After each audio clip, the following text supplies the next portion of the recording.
ভাবুন তো, বাংলা সাহিত্যে এমন একটা সময় ছিল যখন একজনই ছিলেন সূর্য আর বাকি সবাই যেন তারই ছায়ায় ঢাকা। কিন্তু জানেন, সেই ছায়া থেকেই জন্ম নিয়েছিল 5টা আগুনের শিখা, যারা বাংলা কবিতার আকাশটাকে নতুন করে সাজিয়ে তুলেছিল। আজ আমরা সেই পঞ্চ পাণ্ডবের গল্পই শুনব, দেখব কিভাবে তারা রবীন্দ্রনাথের বিশাল ব্যক্তিত্বকে চ্যালেঞ্জ করে বাংলা সাহিত্যে একটা নতুন যুগের দরজা খুলে দিয়েছিলেন। তাদের সবার মিলিত ঘোষণার মূল কথাটা ছিল, আচ্ছা কেমন ছিল, একদিকে যেমন শ্রদ্ধায় ভরা, তেমনি আবার একেবারে বিদ্রোহী। কি বলেছিলেন তারা? বলেছিলেন, আমরা রবীন্দ্রনাথকে শ্রদ্ধা করি, কিন্তু আমরা তার মতো লিখব না। ভাবা যায়, এই একটা কথাই যেন বোমার মতো ফেটে পড়ল, আর সেখান থেকেই শুরু হলো বাংলা কবিতার এক নতুন অধ্যায়। তো চলুন এই বিদ্রোহের পেছনে ঠিক কি কারণ ছিল সেটা একটু তলিয়ে দেখি। সময়টা ছিল 1930-এর দশক। বাংলা সাহিত্য তখন বলতে গেলে একজনেরই দখলে, ঠিক যেন ভরদুপুরের গনগনে সূর্য। আর সেই সূর্যটাকে তা তো আমরা সবাই জানি, স্বয়ং রবীন্দ্রনাথ ঠাকুর। তার আলোর তেজ এতটাই বেশি ছিল যে অন্য কোনো তারার আলো সেখানে পৌঁছানোর সুযোগই পাচ্ছিল না। কিন্তু ঠিক এই রকম একটা দমবন্ধ করা পরিবেশেই কিন্তু জন্ম নিচ্ছিল একটা নতুন আন্দোলনের অঙ্কুর। তো এই পর্বে আমরা ঠিক এটাই দেখব, কিভাবে রবীন্দ্রনাথের সেই গনগনে সূর্যের নিচেই 5টা আলাদা ছায়া নিজেদের জানান দিতে শুরু করেছিল। সাহিত্যের ইতিহাসে এই 5 জনকে একসাথে ডাকা হয় পঞ্চ পাণ্ডব নামে। আর এরা কিন্তু শুধু কবি ছিলেন না, না, এরা ছিলেন এক নতুন পথের দিশারি। এরাই প্রথম, বলতে গেলে একদম সচেতনভাবে, রবীন্দ্রনাথের তৈরি করা গণ্ডিটার বাইরে পা রাখলেন আর বাংলা কবিতাকে পরিচয় করিয়ে দিলেন ইউরোপীয় মডার্নিজমের সাথে। কবিতায় নিয়ে এলেন শহরের ক্লান্তি, হতাশা, একাকিত্ব, এইসব অনুভূতিগুলো যা আগে বাংলা কবিতায় সেভাবে ছিলই না। তাহলে প্রশ্নটা হলো, কারা ছিলেন এই 5 জন আধুনিক কবিতার এই 5 স্থপতি, যারা বাংলা কবিতার ইতিহাসটাই আমূল বদলে দিয়েছিলেন? চলুন এবার এক এক করে তাদের সাথে আলাপ করা যাক। আচ্ছা, এদের নামগুলো মনে রাখা কিন্তু একদম সহজ, বিশেষ করে যারা বিভিন্ন পরীক্ষার জন্য পড়াশোনা করছেন তাদের জন্য তো এটা একটা দারুণ ট্রিক হতে পারে। শুধু এই 5টা অক্ষর মনে রাখলেই চলবে: সু, বি, জি, অ, বু। আসুন তাহলে এই ফর্মুলাটা একটু ভেঙে দেখি। সু মানে সুধীন্দ্রনাথ দত্ত, বি মানে বিষ্ণু দে, জি হল জীবনানন্দ দাশ, অ দিয়ে অমিয় চক্রবর্তী, আর বু দিয়ে বুদ্ধদেব বসু।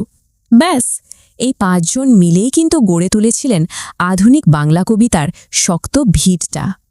এই পঞ্চপাণ্ডবদের মধ্যে যিনি বোধহয় সবচেয়ে বেশি পরিচিত, সবচেয়ে জনপ্রিয়, চলুন তাকে দিয়েই শুরু করা যাক।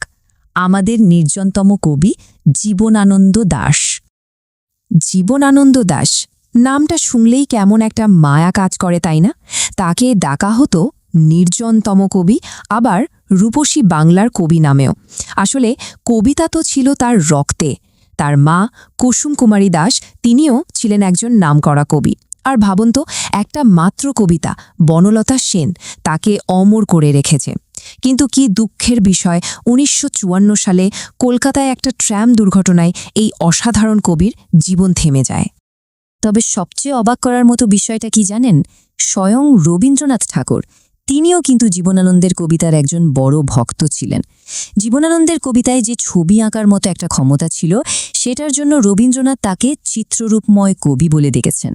এখান থেকেই বোঝা যায় দুজনের মধ্যে হয়তো পথের অমিল ছিল, কিন্তু শ্রদ্ধার কোনো কমতি ছিল না। আচ্ছা, এবার আসা যাক এই আধুনিক আন্দোলনের 2 জন মূল সংগঠকের কথায়। বলা যেতে পারে এনারা ছিলেন এই আন্দোলনের আর্কিটেক্ট, বুদ্ধদেব বসু আর অমিয় চক্রবর্তী। এই 2 জন ছিলেন আন্দোলনের 2 মূল স্তম্ভ।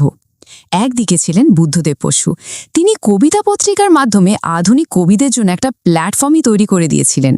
আর অন্যদিকে ছিলেন অমিয় চক্রবর্তী, তিনি কিন্তু রবীন্দ্রনাথের সাহিত্য সচিব ছিলেন।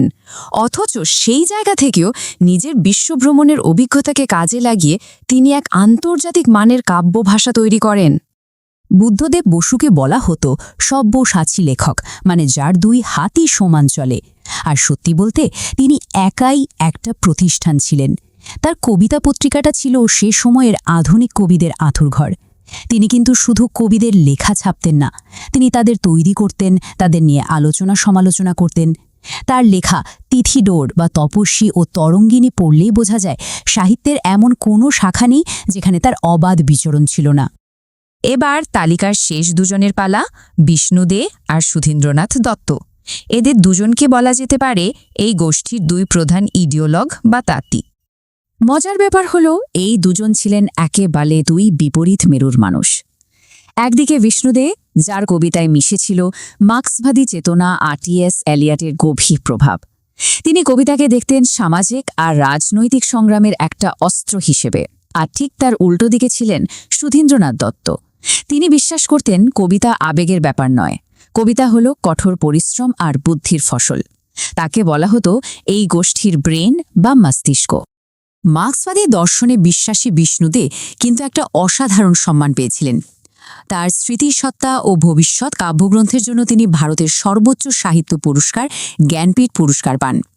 উর্বশী ও আর্টেমিসের মতো কবিতায় তিনি পুরনো মিথকে একেবারে ভেঙে চুরে নতুন করে গড়েছেন, আর তার মাধ্যমে তুলে ধরেছেন আজকের দিনের মানুষের সংকটকে। এটাই ছিল তার কাব্যদর্শনের মূল কথা।